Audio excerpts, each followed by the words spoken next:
And one of the reasons that our technology is impeded and prevented from feeding the world properly is the failure of one of our networks. It's an information network, and it's called money,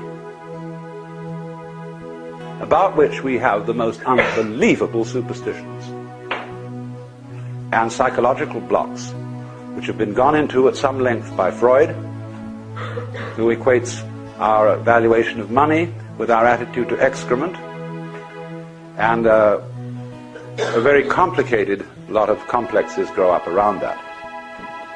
But money and our psychological attitude to money is a major obstacle to a proper development of technology, enabling it to do what it is supposed to do, that is, to save labor and to produce goods, services, and so on adequately. So I must introduce this with a story which is entirely legendary, indeed quite apocryphal. The great banks of the world at one time got absolutely sick of the expense and security measures involved in shipping consignments of gold from one bank to another. And so they decided that all the chief banks of the world would open offices on a certain island in the South Pacific, which was balmy and comfortable. And there they would store all the gold in the world. And they put it in great subterranean vaults reached by deep elevator shafts. And then all they had to do when one bank or one country owed gold to another was to trundle it across the street.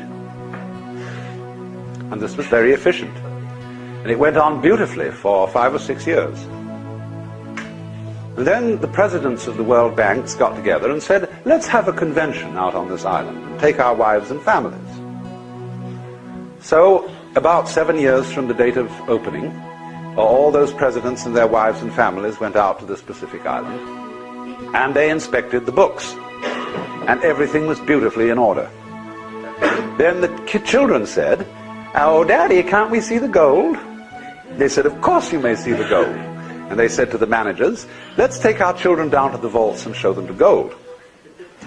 And the managers said, well, it's a little bit inconvenient at this time, and perhaps the children would not really be very interested. After all, it's just only old plain gold. And the president said, oh, no, come now. They'd be thrilled. Let's go down and see. And there was further humming and hawing and delays. And finally it came out that a few years before there had been a catastrophic subterranean earthquake. And all the vaults had been swallowed up and all the gold had disappeared. But so far as the bookkeeping was concerned, everything was in perfect order.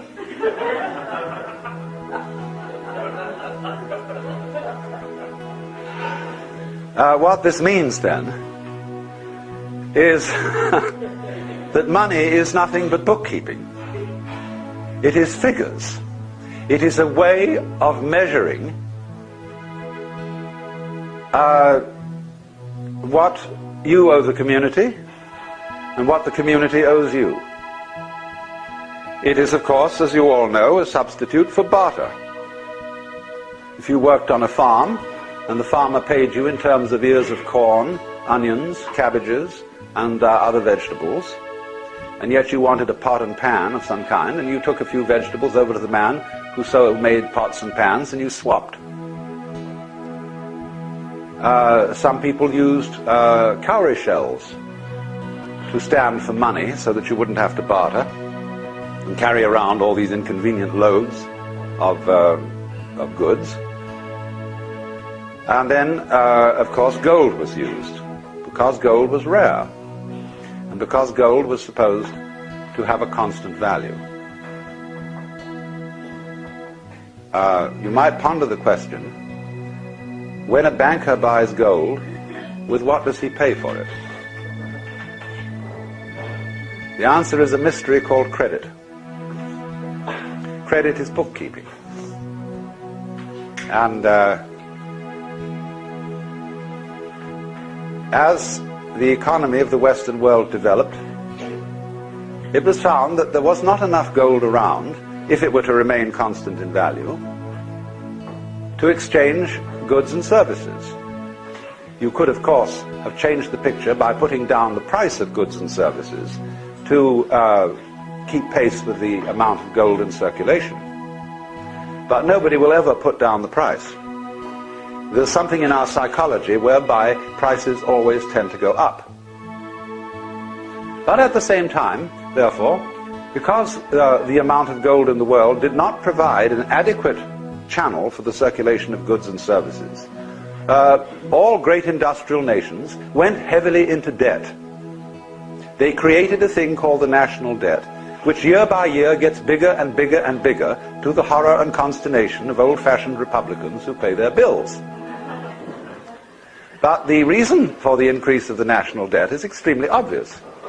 It is that with an expanding gross national product, there needs to be more and more money, that is to say, tokens of exchange, in order to circulate the amount of goods produced, which is ever increasing.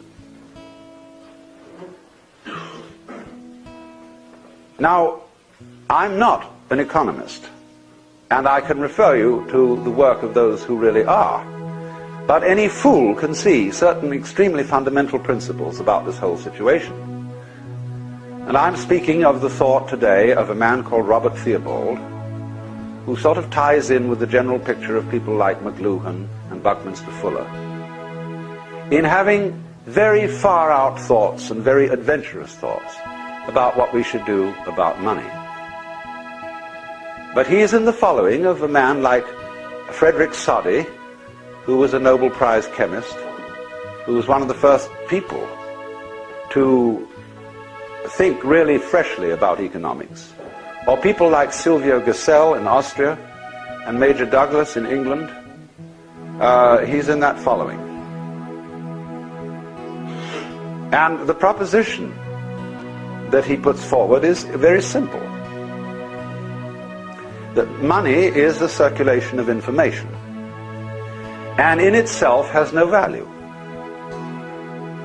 Gold, of course, has some value. It has some value for industry, and some value for dentistry, and some value for jewelry. But as a means of exchanging the goods and services of the world, it is as primitive as post horses for carrying the mail.